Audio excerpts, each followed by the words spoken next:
All right, now that you decided that this is what you want to do, you want to wholesale pre foreclosures, I'm going to tell you how to market. Two is you want to gather your list, get your list together.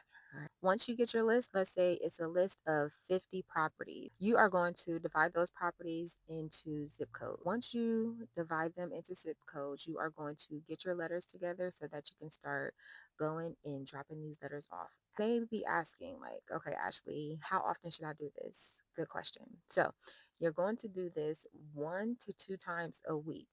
2 times preferably, but just starting off, you can do at least once a week. Another factor comes into play. When are you pulling this list, and when is the auction date coming up? The auction date is less than 3 weeks. You need to get everything that you have pulled out and at that person's house ASAP, because time is of the essence, friend, and you need to help them as soon as possible. A 3 week window has its pros and cons. One of the cons is that 3 weeks, now you're coming up against the title company doing their due diligence and pulling the mortgage, and God forbid if there's other stuff going on, like a probate or taxes and things like that. Like, it can be some factors that really hold up that deal. The seller is going to be so desperate for help that they are going to sign the agreement as soon as possible. However, remember to be ethical. Don't play around with these people at all, because that shit will come back to haunt you. I'm not playing. So you want to make sure that you get the letters out. You get the letters out to them as soon as possible, okay?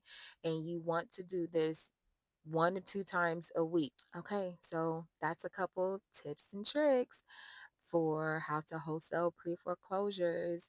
You can also get more of these tips that I talk about over in the school community. I'll see you over in the school community. Bye.